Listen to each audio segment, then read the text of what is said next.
Okay, hello and welcome to a guide on how to make a personality quiz. This was primarily intended for those taking the Code First Girls course, and so we will be referencing things that we've learned in that course. And this certainly isn't the be all and end all guide, this is just my thoughts on how I might go ahead and do this type of quiz. Um, so we'll get started by going into Visual Studio and creating a new project. So I'm just going to create this on my desktop and I'm just going to call this personality quiz. It'd be helpful if I didn't typo there. There's going to be a lot of that here because I'm very professional. Right. So I'm going to put my project in here. And we always want to start with an index.html. So let's do that. And I like to do a bit of project management at the start, so let's do an image folder in here and a JavaScript folder and a CSS. And in my CSS folder, I can do a main.css. In my JavaScript folder, I can do a, let's call it quiz logic, but you can call it anything really. Let's pop into my JavaScript folder. Oh, he says. Uh,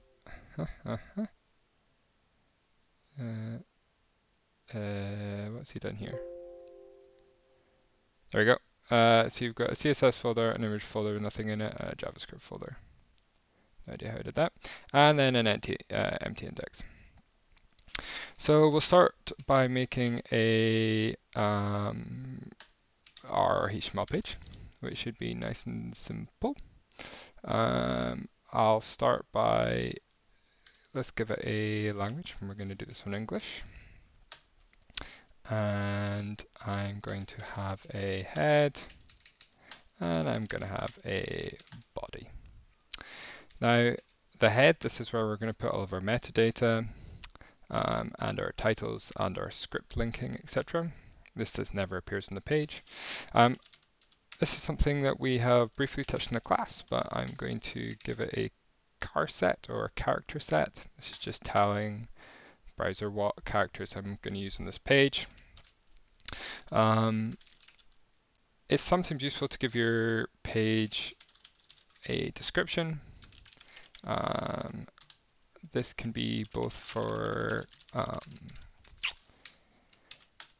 search engine optimization, so search engines know what's on your page, but also for screen readers and other things, so they know what's going to be on your page. I'm also going to give it some keywords. My understanding this is for search optimization. And let's give it those keywords. It's generally always good to give your work an author tag so that people know who's made the work. And then the most important thing that I'm going to write here, because we like responsive web design, is we're going to make sure that this will fit to the width of my screen.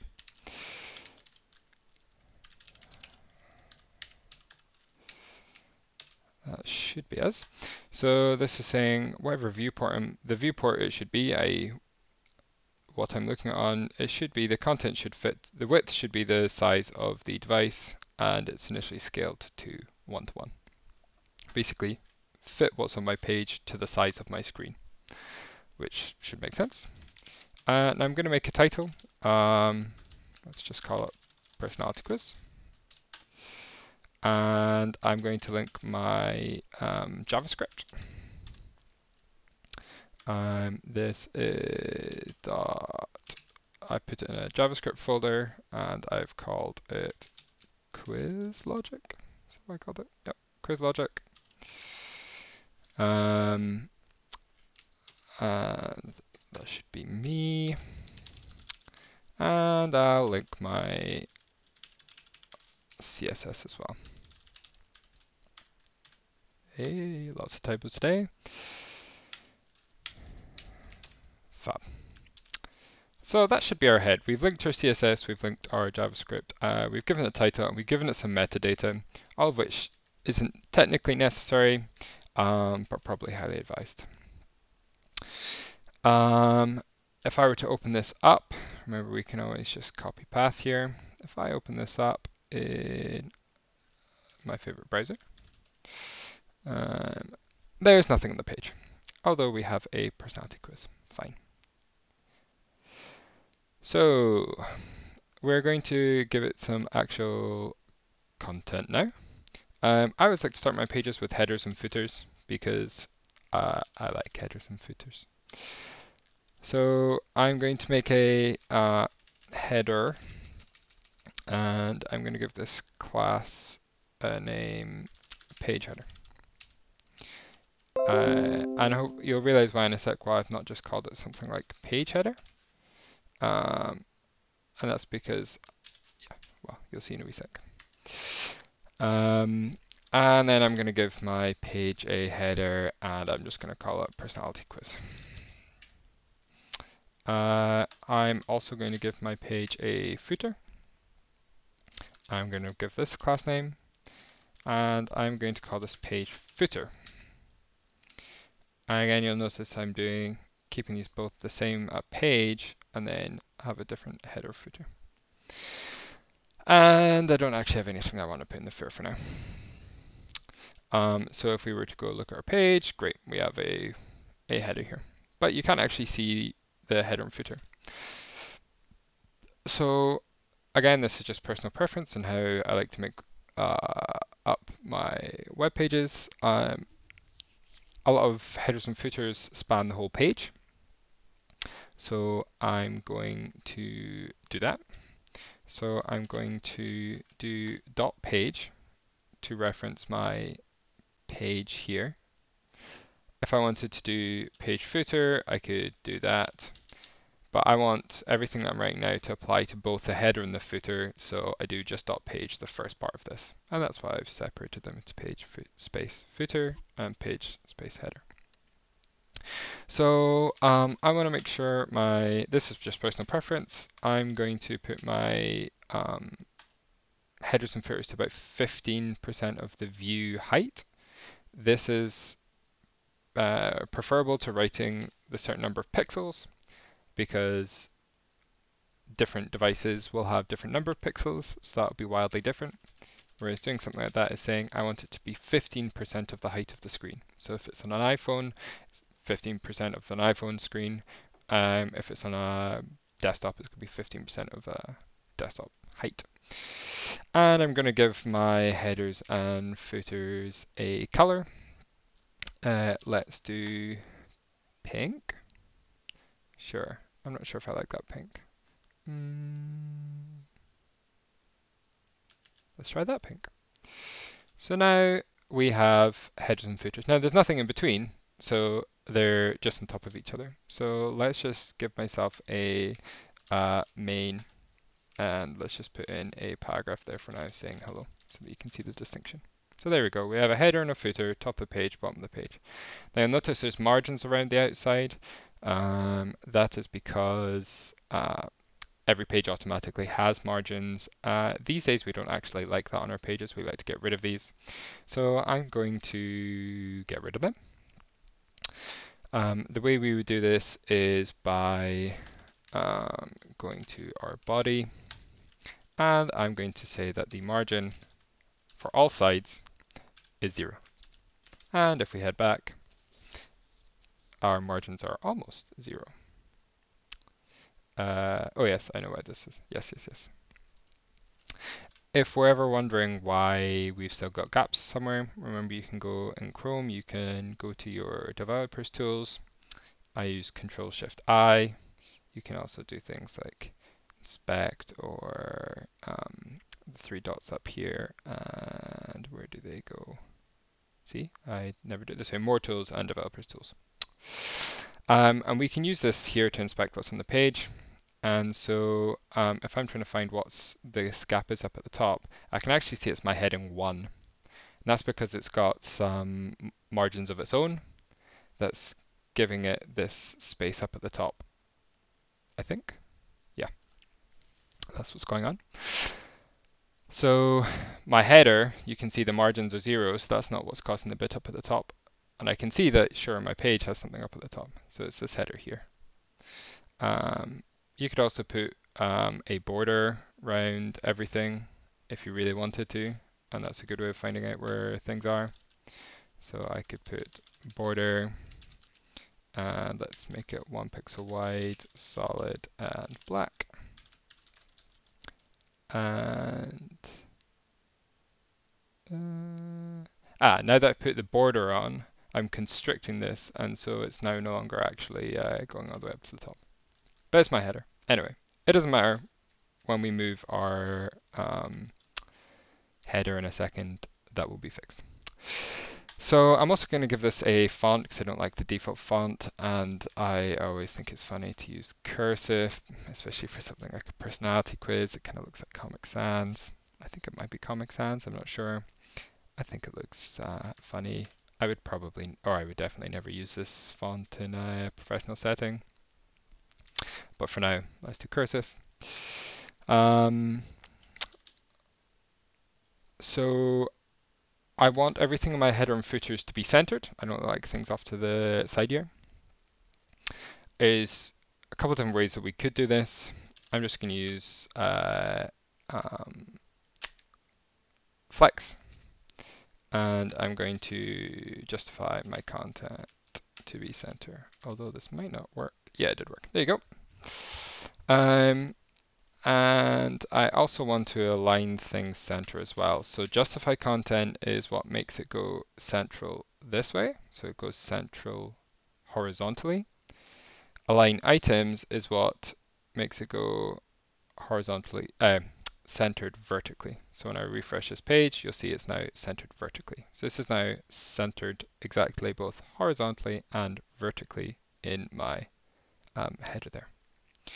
So this is looking slightly better. I actually don't mind that pink. Now what I want this to stick at the bottom because at the moment it looks a bit funny sitting up here. I always kind of want it to sit at the bottom of the page, whether there's enough content in the page to fill it or not. What I'm going to do is there's a bunch of different ways of doing this. I'm just going to do the one that I think is best. There truly are so many ways of doing this, but I'm going to do what I think is the most responsive and also the one I know how. I'm going to set everything on my body to be flexbox. I'm going to say that the minimum height of this is 100% of the view height, i.e. my page has to take up the entire page, the entire vertical height of this page.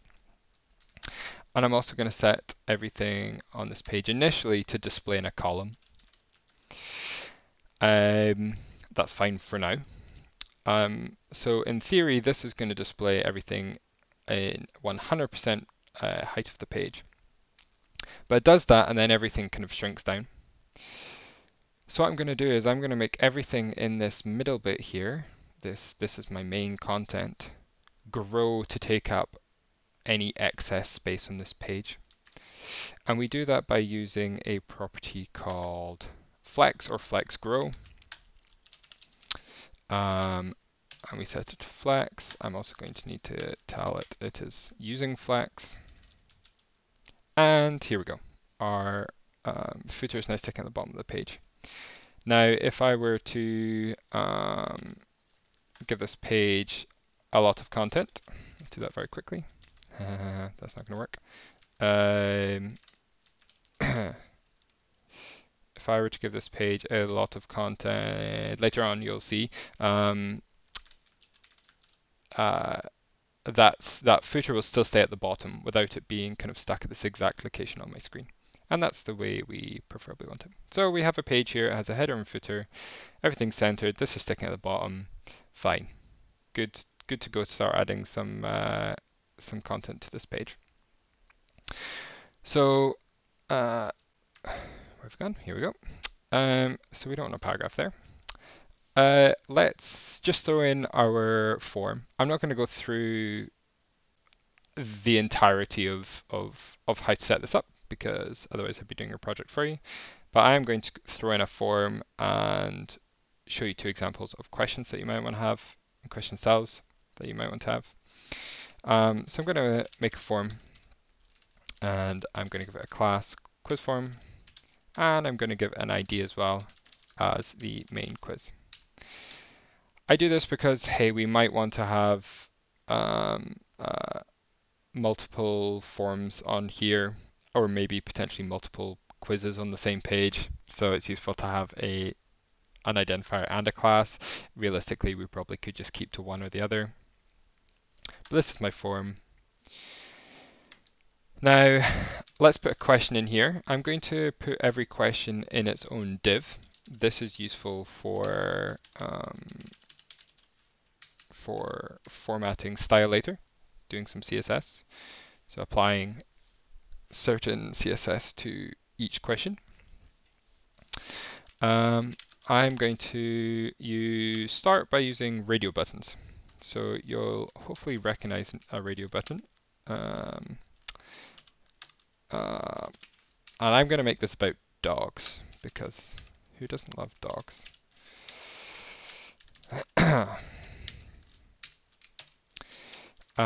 So if I were to go, and let's give this input a label as well.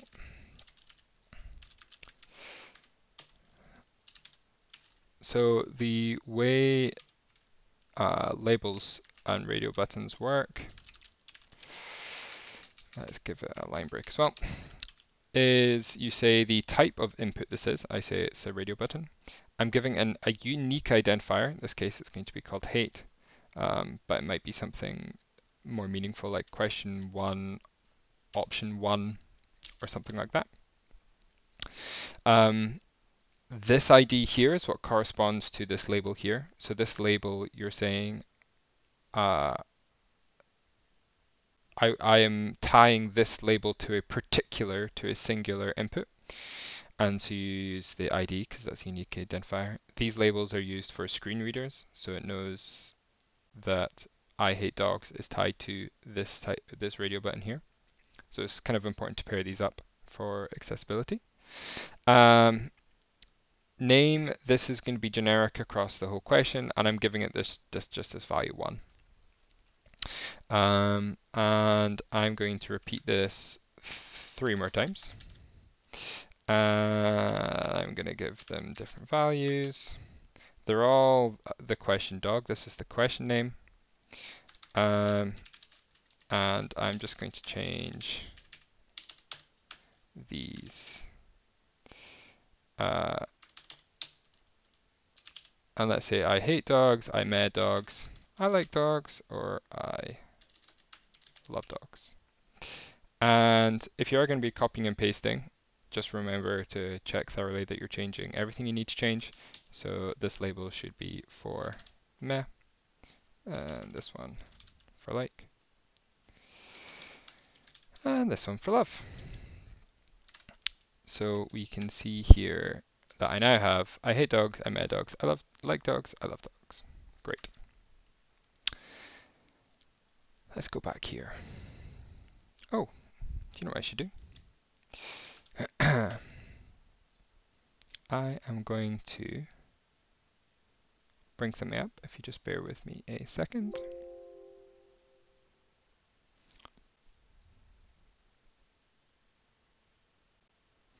Okay, so as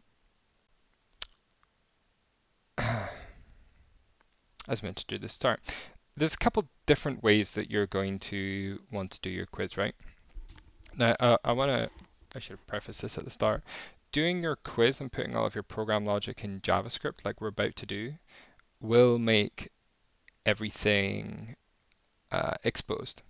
So I'm going to be writing all my quiz logic in here, and anybody that goes into developers tools will be able to see that under sources. Yeah, so my quiz logic is exposed. So anything I write in quiz logic is going to be here. So say you were writing the admissions quiz for a university, and they had to get all the questions right or they didn't get into your university. And you put all of the logic here, i.e. what were the correct and the wrong answers, then all they would need to go do is go in here and they could see all of your code and also see all of the right answers. So generally, we wouldn't actually put quizzes in JavaScript on the front end or anything like that, unless they're not serious, unless it doesn't really matter. So I don't actually know whether BuzzFeed do theirs front end or back end. Um, BuzzFeed quizzes. Let's have a quick look. Who's your perfect soulmate? Sure. So here they've got their quiz.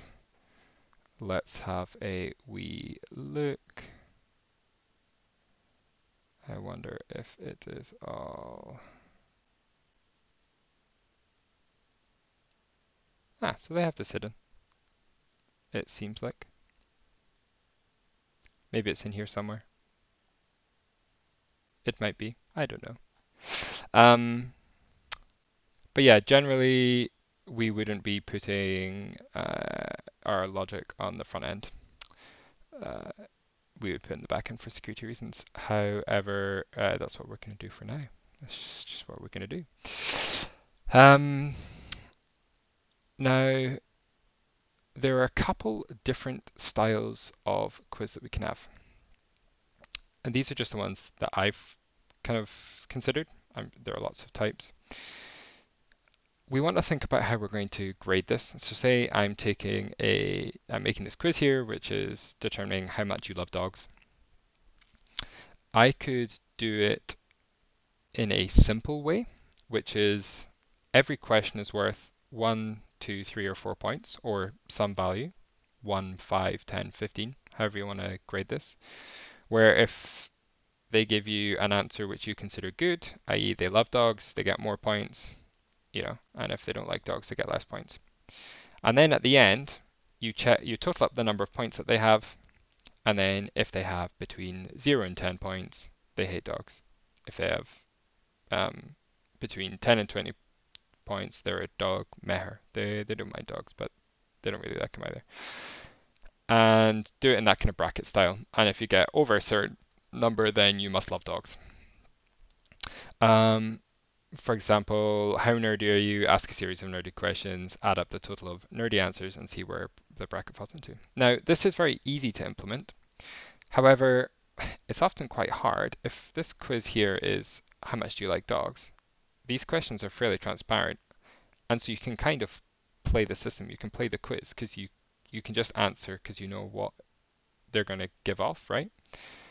Also, it may not be quite so easy to give points, right? So it may be what type of dog are you, and so it's not a linear scale necessarily. So you can't, if this was I like poodles, I like Jack Russells, I like Huskies, etc. You can't give them 1, 2, 3, or 4 points because that doesn't necessarily make sense, and checking which bracket they kind of fall into.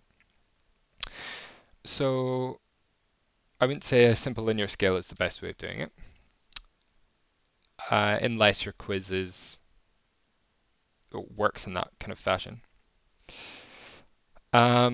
You could do the most common answer. So say we're on the dogs one and we're thinking what type of dog are you?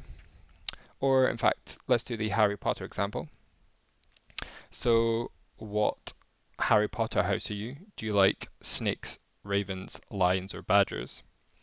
And if you choose a snake, then you get points for Slytherin, i.e. you'll have the value is Slytherin. And then if you were to answer something that's very Ravenclaw, you would get some points for Ravenclaw.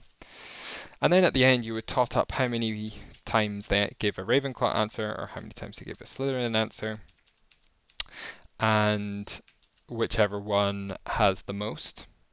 So they've answered question Slytherin times 4. and Hufflepuff 3 and Gryffindor and Ravenclaw 2, then you know they've given the most Slytherin answers and they're a Slytherin. Now, it's simple in theory, but what if you get a tie? What if there are 4 questions and you answer 2 of them Gryffindor and 2 of them Slytherin? Then suddenly you need to select, well, they're equally Gryffindor and Slytherin, but nobody does a quiz to find out that they're kind of both Slytherin and Gryffindor. So you need to select by some kind of almost meaningless factor. You could just do it alphabetical. So you could just say, oh, you're Gryffindor because you're the first one on that list. There's some solutions to this. I would weight your answers so you get more points than others. So everything has a weighting here. So it might be 5 points to Slytherin, and this one might be 10 points to Slytherin, and that one is 20 points to Slytherin. And so the more you weight your questions, there are some very Slytherin answers and some kind of Slytherin answers and some definitely not Slytherin answers. The more you do this weighting, the less likely you are to get a tie, because it just becomes mathematically a lot harder to get 2 of these kind of results to be the same, 2 of these totals to be the same. You could also have someone that's kind of the default. So say you're kind of equally Hufflepuff, equally Slytherin, and equally Ravenclaw. Maybe that makes you a Gryffindor. Or maybe if you're both Gryffindor and Slytherin, then you must love everybody and everything, and therefore you're Hufflepuff. So you could just have a kind of a default answer. It's whatever is easiest for you. A slightly more complex way of doing it as well would be where this answer, the first answer, might be both a Gryffindor and a Slytherin answer. So maybe it's 10 Slytherin and 5 Gryffindor. And this answer is 20 Ravenclaw and 30 Hufflepuff. And then you're going to have to break all of these down, extract this number, add them all up, and then total them all up that way. And that's also, it's kind of like the same as weighting, but they just have the answers are contributing to multiple types. And this is even less of a chance of a tie. Tie is definitely still possible depending on how you weight your answers, if you're still just weighting everything equally. So I would probably still use the weighting method as before and maybe still have a default answer. The con for this is definitely more complex. There are definitely more ways of writing a quiz other than this. My personal thought is that you just do it as a most common answer. So the second way that I suggested. So this would give you 10 points to Slytherin, this would give you 10 points to Gryffindor, 10 points to Ravenclaw, 10 points to Hufflepuff. Give everything a slightly different weighting. So some questions will give you lots of points for Gryffindor, some will only give you a couple. Add them all up and then see who has the most at the end. I'm not going to go through how to do this because I do want you guys to do something. But I will go through the simplest case, which is everything just has a 1, 2, 3, or 4, and do the brackets out. So I'll do the simple case. You can certainly use this, and then the slightly more complex case of giving it weightings and not using a simple linear scale, you can do yourself. So anyway, back to actually coding. I just wanted to go through that there were different kind of scales that you might use. Let's just check I'm still recording. I am still recording. Oh, it's already 30 minutes, nice. So we have one question here. So let's now give ourselves a button to click to kind of submit this quiz. We're just going to have one question for now. So we have a button of type button. And when we click it, I want to calculate the answer. This is a function in my quiz logic that I haven't made yet, but let's call it that.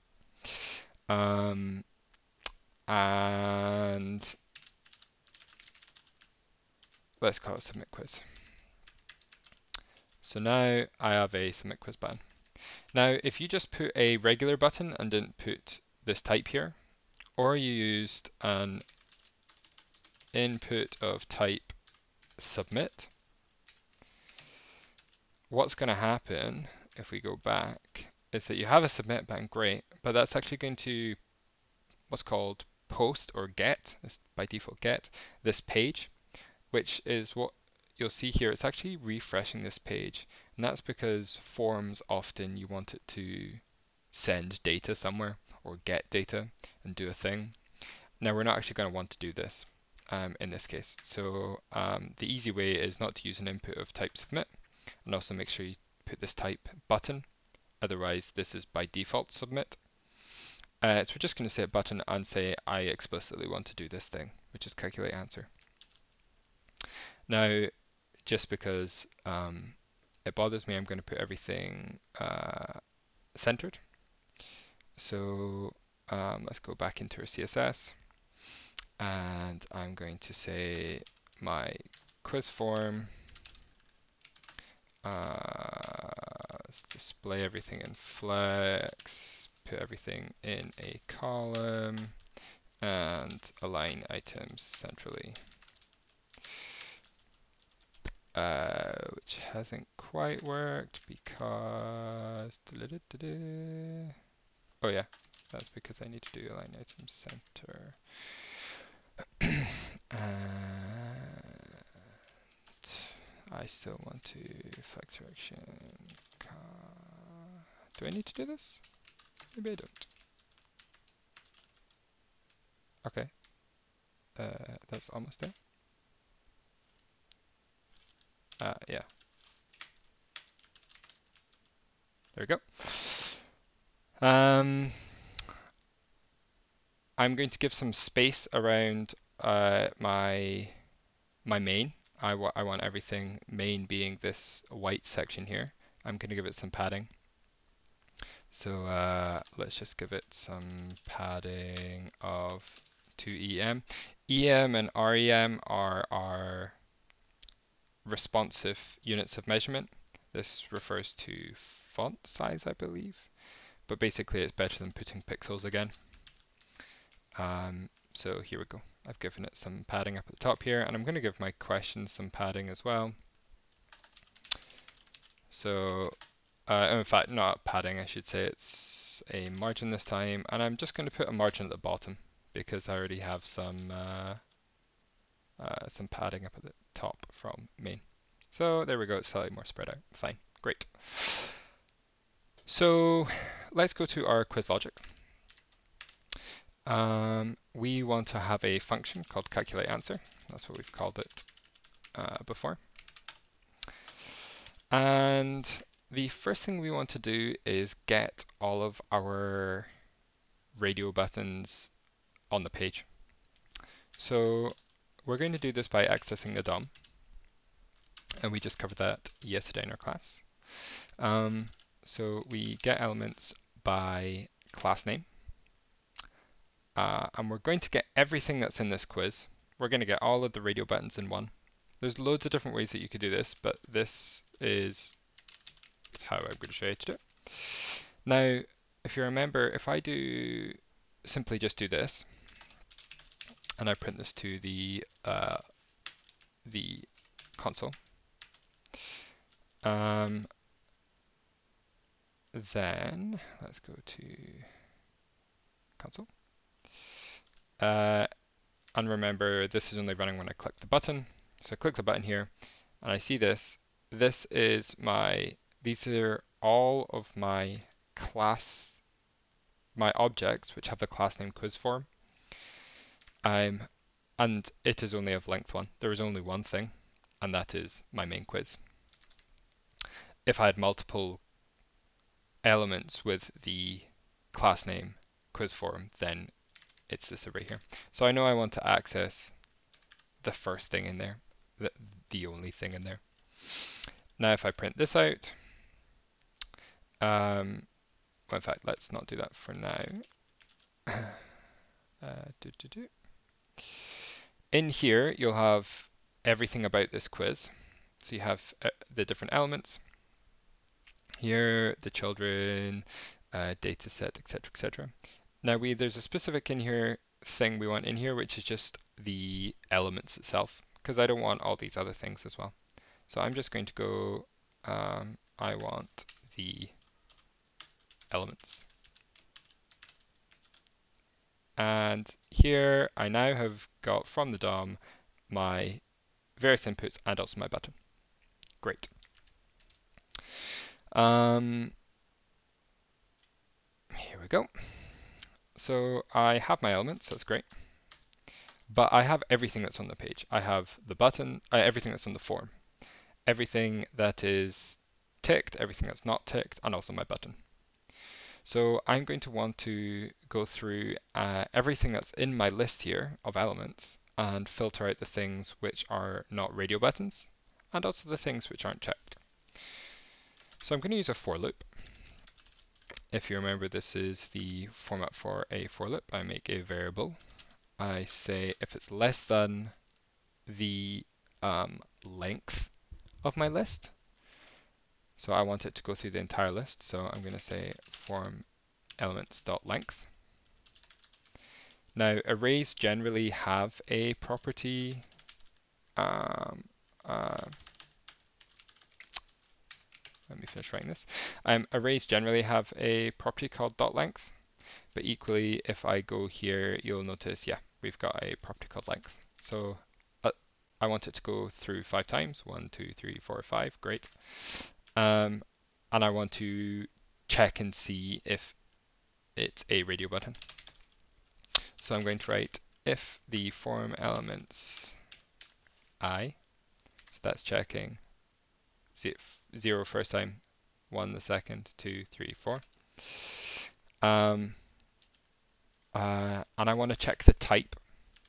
So if we open any of these up, you'll notice that it has a property called type.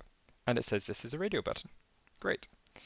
If I check the button, it's going to say that that type is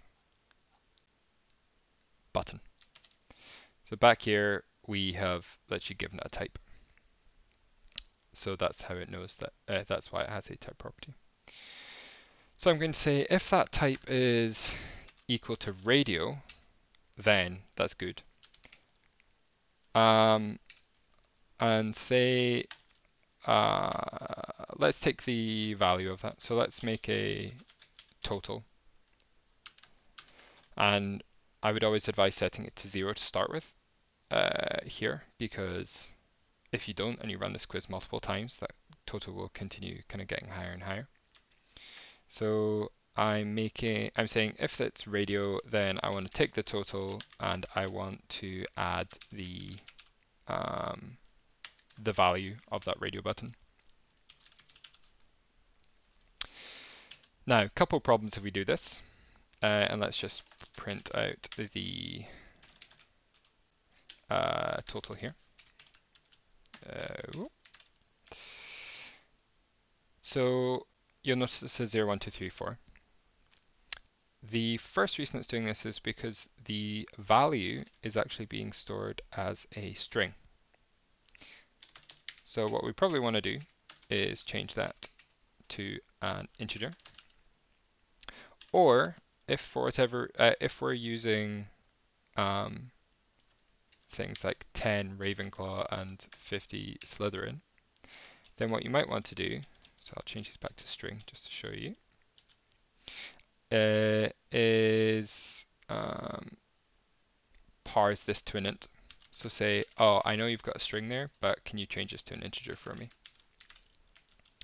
And now when I submit this, we'll actually have an integer here and it will have added them up. Now the only problem is right now, it's just adding up everything. I've got all of my radio buttons, that's great. I've checked if it's type radio. I'm adding the value of that. But I don't want to add everything, I just only want to add the things which are checked, right?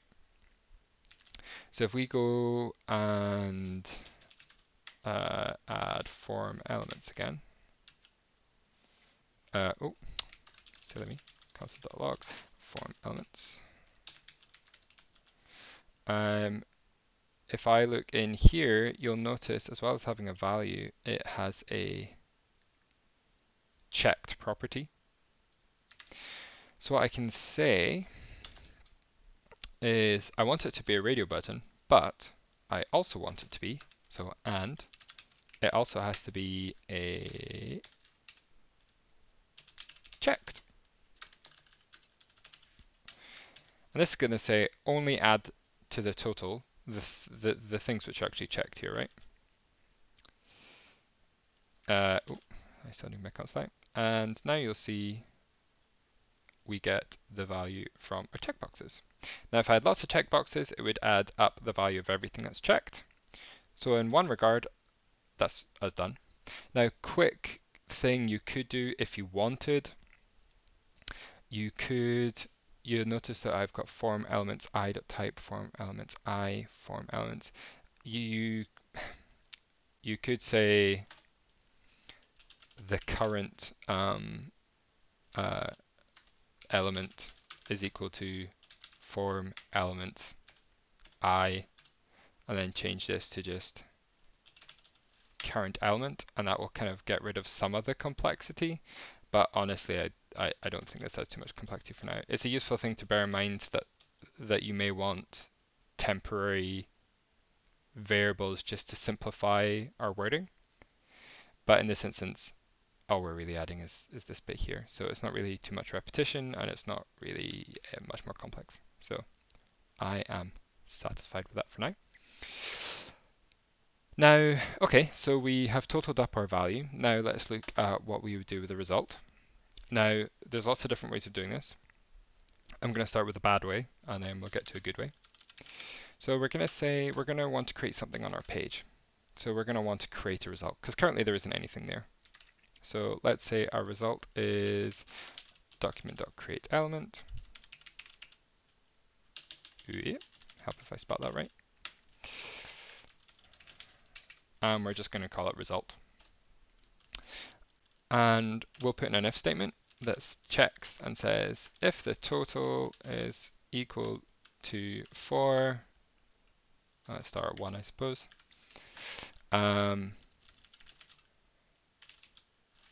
the text that this result is going to say is you hate dogs.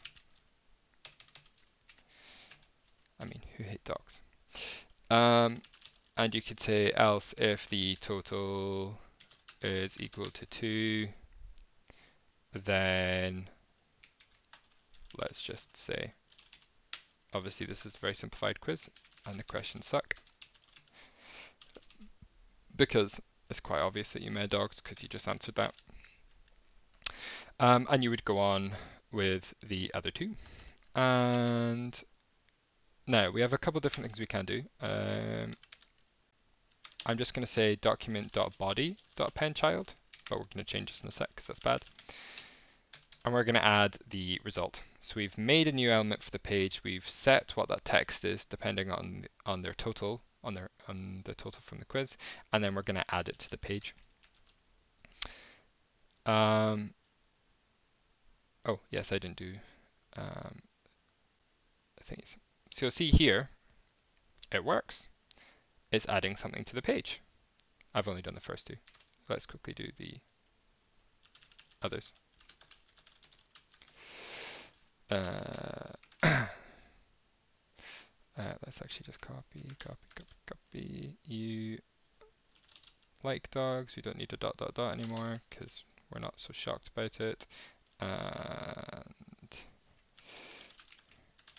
if the total is equal to 4, then we do you love dogs.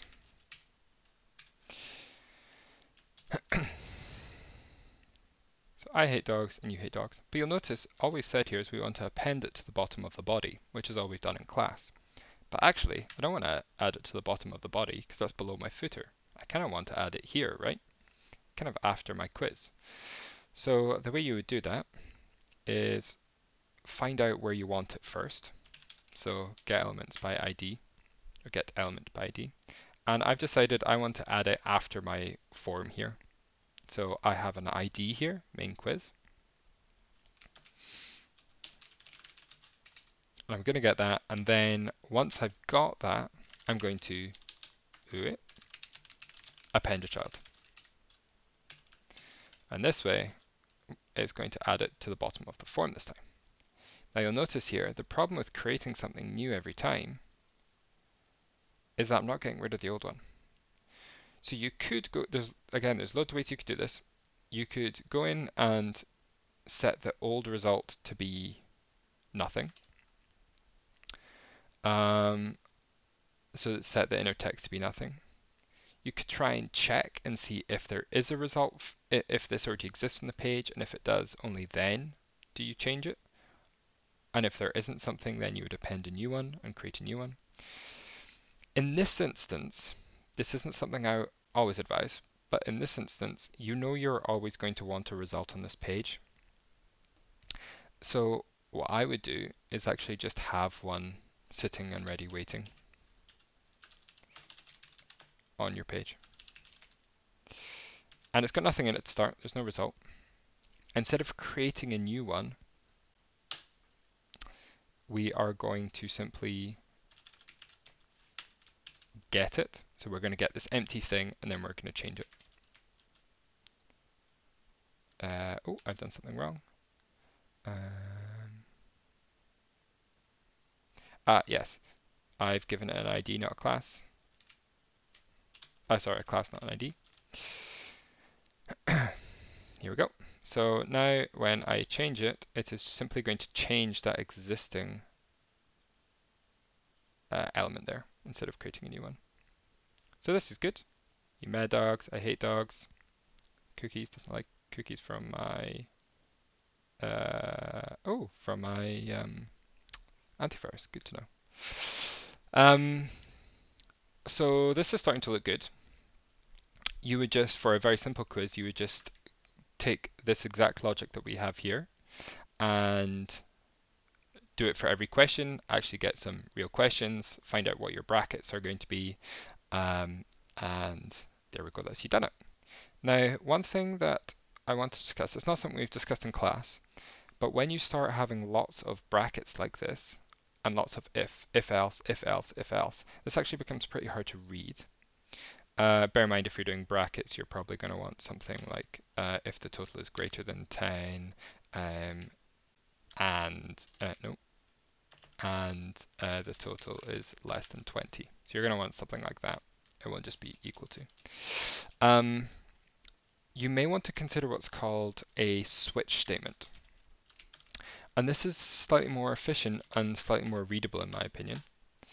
And basically what this says is, I'm going to take the value of whatever I put in here. So in this case, I'm going to look at the total. And depending on a certain case, I'm going to do a thing. So if the case is it's 4, then I will, I should really start, why do I want to start from 4? Let's start 1. So if the case is that's 4, then you hate dogs, and you say the word break, cool, finish from this switch statement. If the case is equal to 2, then you mad dogs.